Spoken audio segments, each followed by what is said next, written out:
Continuamos en Infocracia y ahora ya estamos en comunicación telefónica con la doctora Natalia Salvo, abogada laboralista, docente universitaria también de la Universidad de Buenos Aires y de la UNPAS y presidenta del Colegio de Abogados Laboralistas. Doctora, ¿cómo está? Muy buenas tardes. Muy buenas tardes, ¿cómo estás? Muy bien, acá la saluda Fernanda y Ezequiel. Y bueno, queríamos consultarle, ¿no? Bueno, acerca de la presentación de este libro que bueno, fue en el marco de la Feria del Libro, ¿no? Sobre todo este libro que lleva su autoría y que se llama ¿Quién la crea la justicia? Bueno, ¿cómo estuvo esa presentación en la feria? La verdad que estuvo muy bien. Te pregunto, ¿ustedes escuchan la conversación? Sí, creo que ahí se escucha. Sí, escucho otra voz de fondo, otra conversación. Una voz de fondo se escucha. Ahí. ¿Ahora sí? Ahora sí. Ahí está, perfecto. Bueno, le preguntaba sobre la presentación en la Feria del Libro, Sí. de este libro, ¿Quién le cree a la justicia? Bueno, la verdad sí, muy contenta, Sí. estuvo muy bien, sobre todo porque fue una jornada en términos sociales bastante movilizada, porque fue el Día del Paro Nacional. Exacto. Pero la verdad que, bueno, una sala llena, una alegría muy grande y sobre todo un libro que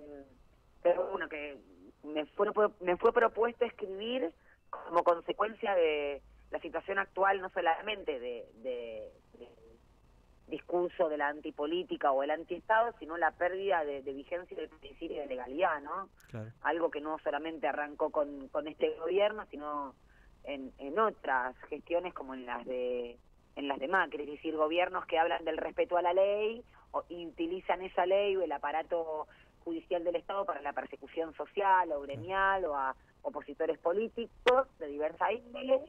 Y bueno, la verdad que muy gratificante en ese sentido, porque hablamos muchísimo también del descrédito o la falta de legitimación social del Poder Judicial de un tiempo esta parte. Te diría que tenés uno de los poderes con mayor descrédito. 8, depende de la encuesta, 8 de cada 10 argentinos y argentinas no creen el Poder Judicial, o 9 en su caso, tal vez si se habla de la Corte Suprema como máxima expresión de esta deslegitimación. Exacto. Pero bueno, un libro que también intento transmitir los más de 20 años que tengo de ejercicio en la profesión, de docente universitaria, y cómo esto de la reforma judicial que escuchamos hablar tanto en los últimos tiempos, para que efectivamente suceda tiene que haber un cambio en la percepción, en la perspectiva, en la cosmovisión que las personas tenemos del Poder Judicial, ¿no? Y un poquito eso también lo planteo. Natalia, preguntarte sobre esto último y más sobre el aspecto de que no querés que quede en el plano académico nada más. Exacto. ¿Cómo es trabajar una terminología muy específica, un contenido muy específico, quizás no tan hablado en medios, y tratar de popularizarlo? Bueno, justamente es lo que planteo, ¿no? Que el derecho, en tanto discurso para la convivencia o de forma de organización social, es un patrimonio aristocrático de distintos lugares, desde cierto sector del progresismo, digámoslo así, jurídico, que es poco, por eso también hablo del rol de las oficinas académicas como formadoras de abogados y abogadas, o desde una perspectiva más reaccionaria o más conservadora, que es la habitual en la Facultad de Derecho. Entonces, de esta forma se transforma un instrumento que puede ser emancipatorio, y lo vimos sobre todo en las leyes laborales, en un instrumento más bien de perpetuación o de prolongación de un determinado estado de cosas. Y la verdad que, no lo digo yo, lo dijo hace mucho tiempo ya Scalabrini Ortiz, que el derecho no lo necesitan los que tienen el poder, porque por eso tienen el poder, ¿no? Lo necesitas quienes son vulnerables. Entonces, ¿cómo podemos llevar esa herramienta a popularizarla? Bueno, yo creo que en primer lugar, mostrando la incidencia que tiene el Poder Judicial en la vida de la gente. Nos pasó en la pandemia, con el acceso a Internet. A través de un decreto de necesidad de urgencia, el presidente en ese entonces, Alberto Fernández, declaró como servicio público esencial las tarifas de telefonía celular, fija y acceso a Internet. Un derecho que en otros países es un derecho humano fundamental, porque se accede a la cultura, al trabajo, ¿no? Por lo menos la virtualidad. Y en este caso fue la Corte Suprema de Justicia la que terminó frenándolo. ¿Y qué pasa hoy en día incluso con ese descontrol? Bueno, se pone la tarifa que sea, hay un abuso de posición dominante de ese sector de Estado, lo mismo pasa con las prepagas, lo mismo nos pasa como consumidores y usuarios, y esos son derechos constitucionales que la gente desconoce. Entonces, nadie puede defender lo que no conoce, Claro. así como nadie se puede defender de una realidad que no conoce. Ujú. Sobre todo, doctora, me quedo con esta idea de lo complejo que es a veces el vocabulario, digo, que a veces, como bien decía usted también, esto de lo académico, y que en los medios, no sé si a usted le sucede o lo puede analizar así también, digo, en los medios a veces se quiere explicar, ¿no? Quizás desde el periodismo a veces, que no está especializado, se quiere explicar o ciertas normas o incluso lo que afecta o no afecta el decreto o se quiere ocultar a veces y a las personas les llega esa información totalmente distinta o incluso sin ir más lejos cuando se empieza acusando a una persona cuando está en un proceso recién de prueba, en un proceso, digamos, judicial que recién comienza y automáticamente desde los medios se lleva a acusar a la persona a la que se está investigando. Bueno, es que ahí está el punto, ¿no? Creo yo, primero perder cierto temor reverencial que existe en relación al derecho o a los jueces y las juezas. Hay algo ya tácito enquistado en el inconsciente colectivo y los jueces y las juezas no tienen una interpelación popular como sucede cuando tenemos elecciones del Ejecutivo en el Legislativo, porque no los elige el pueblo tampoco a los jueces y juezas y no tienen ningún tipo de mecanismo de control, de auditoría, de fiscalización directo por lo menos. Y el que tienen, que ser el Consejo de la Magistratura de la Nación, está cooptado por la misma corporación judicial. Entonces, me parece que viene por este lado. Entonces digo, popularizar el discurso. El lenguaje hermético, el lenguaje encriptado, el lenguaje excesivamente rigorista es otra de las formas de alejamiento del Poder Judicial al pueblo, a la ciudadanía. Pero fíjate, ¿quién tiene a alguien que tenga que tramitar una jubilación o un reajuste jubilatorio o un despido o una ejecución de un contrato de alquiler o ante la compra de algún producto, insumo o servicio con vicios o fallado tiene que reclamar, o algún problema de índole familiar, el fallecimiento de un pariente? O sea, está involucrado el derecho en infinidad de cuestiones que hacen a tu vida cotidiana, solo que no nos percibimos como una herramienta de poder o como algo que debamos conocer para poder pelear por nuestros derechos. Y después el segundo paso, el derecho no está divorciado de la política, y no estoy hablando de la política partidaria, estoy hablando de la política. Por ejemplo, ahora está de moda el financiamiento de los derechos. Sí, claramente, descubrieron que los derechos se financian, todos los derechos se financian. Por supuesto que sí. Ahora, el tema es que hay un sesgo ideológico que supone que los únicos derechos que se financian son la educación, la salud pública o el trabajo, y no las exenciones impositivas a los grandes capitales, por ejemplo. Entonces, eso es lo que hay que popularizar, abrir la discusión. Y por último, yo siempre digo lo mismo, ninguno de los derechos que hoy tenemos antes no fueron delitos. Todos los derechos fueron delitos o actos ilícitos o conductas no protegidas. ¿Cómo se consiguió el derecho? Con las conquistas sociales, con baños de sangre muchas veces. Entonces lo tenemos que ver desde ese lugar. Natalia, ¿crees que en esta crisis de legitimidad, o más bien deslegitimidad de la justicia, Milei un poco se aprovechó y avanzó sobre lo que tiene que ver con decisiones judiciales? Desde, te pongo el ejemplo del DNU o el caso de reformas que vayan a afectar, como la reforma laboral, y aprovechó eso para ir por todo. Sí, claro, o sea, hay una percepción de que está en crisis el sistema de representación política, está en crisis el sistema del Estado. El punto es, ¿para qué lado salimos? Claro. ¿Más corporaciones, más economía desregulada o más Estado y más legalidad? Claro. Porque acá tenemos un presidente que justamente no solo está aprovechando estas circunstancias, sino que lo dice desembosadamente, claro, sin respetar las normas internacionales diplomáticas, también normas, diciendo que el Congreso, que es justamente el poder constituido del Estado que representa todas las expresiones políticas, es un nido de ratas, diciendo que va a ser sí o sí el pacto más. Entonces eso es volver a la monarquía, ¿no? De Estado moderno, y eso es lo que tenemos que defender, porque las cuestiones políticas se dirimen con la política. Las cuestiones que tienen que ver con la interpretación de la ley las dirime el Poder Judicial, que tiene que estar formado también por imposición normativa de distintos tratados y demás, con perspectiva de derechos humanos. Cuando digo, fíjate cómo politizaron el término, cuando digo perspectiva de derechos humanos, Me refiero a perspectivas de respetar el derecho al trabajo, a la salud pública, a la educación pública, a la perspectiva de género. Es decir, no hace falta cambiar las leyes, o no, por lo menos no es lo fundamental para mí. Los romanos decían que los pueblos que más leyes tienen son los pueblos más brutos, porque son los que más coacción necesitan. Entonces, creo que lo que hay que hacer es, primero, que la gente advierta que el Poder Judicial es un servicio público, Claro. ¿no? Porque ahí sí tenés efectivamente una casta. Y después que pueda reclamarle a esos jueces, porque dictan sentencias. Te pongo ejemplos brutos. El fallo de Lucía Pérez en su momento, cuando consideraron que prácticamente había sentido, como había sentido una relación sexual grupal, había sentido una violación, eso es un fallo con falta de perspectiva de lo que dicen las normas. O sea, hay un hecho que lo están calificando como no delito por un desconocimiento, falta de perspectiva y una visión reaccionaria, si se quiere, ¿no?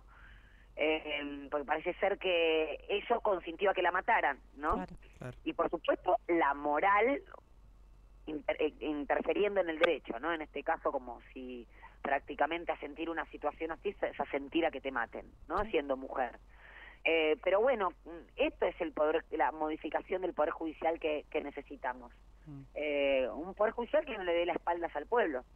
Exacto. Y doctora, hace unas horas, ¿no? Bueno, hace unos días también, el presidente de la Corte, estamos hablando de Rosati, quien estuvo en un encuentro, en un congreso anual del Instituto Argentino de Ejecutivos de Finanzas, habló acerca de esto, de la comparación entre la Corte Federal de Estados Unidos y la Corte Suprema, y como que también frenó un poquito el recorte, y como bien decíamos nosotros en la apertura de este programa, acerca de como que la motosierra no llegue a la justicia, ¿no? Lo planteó de una manera como que ellos están detrás de muchos casos y que la sociedad se judicializa, y la sociedad y la política, pero sin embargo, por ejemplo, uno de los puntos que la sociedad está esperando es que se pronuncie, ¿no? Sobre el decreto, ¿no? Del DNU que tanto afecta a la sociedad hoy en día. Bueno, es que ellos están protegiendo su propia quinta. Claro. Ellos nunca quieren que llegue el ajuste al Poder Judicial. De hecho, fíjate que la Corte Suprema de Justicia tiene lo que llaman un fondo contracíclico, que es una suerte de plazo fijo que debe llegar ya a 100 millones de pesos. Jamás lo utilizaron.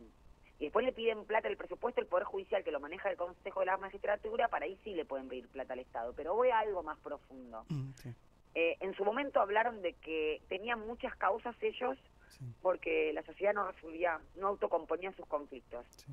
Lo cual es una barbaridad, porque si hay una misión constitucional que ellos tienen es resolver los conflictos a través de las sentencias.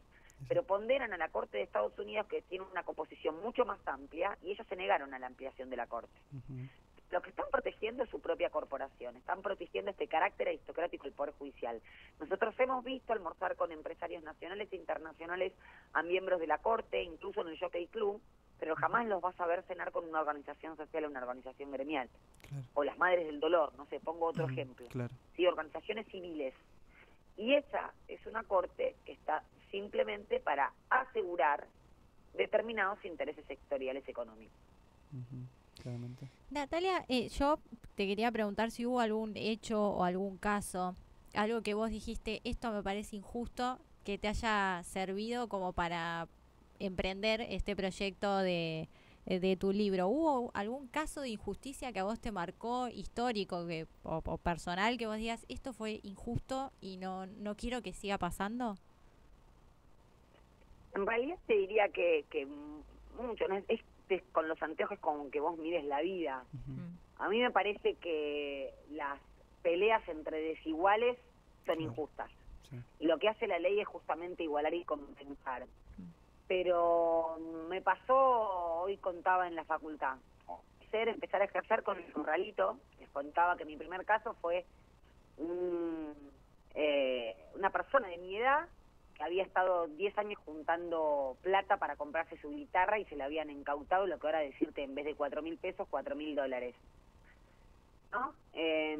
Y bueno, ahí ese tipo de circunstancias me parecían absolutamente injustas, o la persecución política, o no sé, he tenido casos, por ejemplo, laborales donde las personas estaban prácticamente reducidas a la servidumbre, que es un delito penal, o en depósitos que pleno siglo XXI y que comían 2 rodajas de pan en el día y una botellita de agua, y estaban atadas, por ejemplo, las máquinas de coser.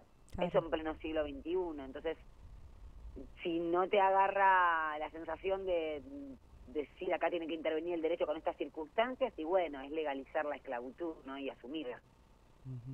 Claramente, la verdad que, doctora, le agradecemos estos minutos con la radio municipal, y sobre todo, bueno, también invitamos a los oyentes a que puedan tener Quién le crea la justicia, ¿no? La lucha por el derecho de la doctora Natalia Salvo, que bueno, habla un poquito de todas estas situaciones, del contexto de la justicia, del descrédito y la ausencia de legitimación social que tiene hoy en día la justicia, pero quizás como bien mencionábamos y remarcábamos, Fer, con este concepto y esta idea de tratar de llegar de popularizar, ¿no? Esos términos que quizás a veces parecen complejos, ¿no? Sobre todo. Muchas gracias, doctora, porque No, la por verdad favor. Es traer un poco más a la realidad terminología que si bien podemos aprender y leer, es importante que lo apliquemos a la cotidianidad de la gente. Así es. Muchísimas gracias a ustedes. Ahí está, doctora, muchas gracias por estos minutos. Ahí pasaba la doctora Natalia Salvo, abogada laboralista, también docente, ¿no? En la Universidad de la UBA, de la UNPAS, y presidenta también del Colegio de Abogados y Abogadas Laboralistas, por justicia social y por el derecho del trabajo. Estamos hablando de la corriente 7 de julio. Y la verdad que es bastante clara, ¿no, Fer? Digo, habló de todos los términos, habló de lo profundo que es este libro, porque se corre un poquito de lo que es la parte académica y esos términos complejos a veces. Sí, más con los ejemplos que ella volcó en esta entrevista, ejemplos que le han pasado a ella, que ella los vivió, y nada mejor que esa experiencia personal de intervenir desde su profesión, obviamente como abogada, pero teniendo un contacto cara a cara con las situaciones distintas donde la justicia tiene que materializarse de alguna manera. Exacto. Y esa ausencia de justicia es lo que genera la desigualdad. Exacto. Y sobre todo también remarcó algún punto de lo que vimos en el primer bloque respecto de lo que dijo Rosati, ¿no? De cuidar su sector, de cuidar, ¿no? esta justicia que se rodea de los empresarios, ¿no? Y de las grandes personalidades de la Argentina. Utilizó un sinónimo de casta que fue aristocracia. Me pareció muy puntual. Muy puntual y acertado. Tal cual. Sobre todo. Continuamos en esto que es Infocracia.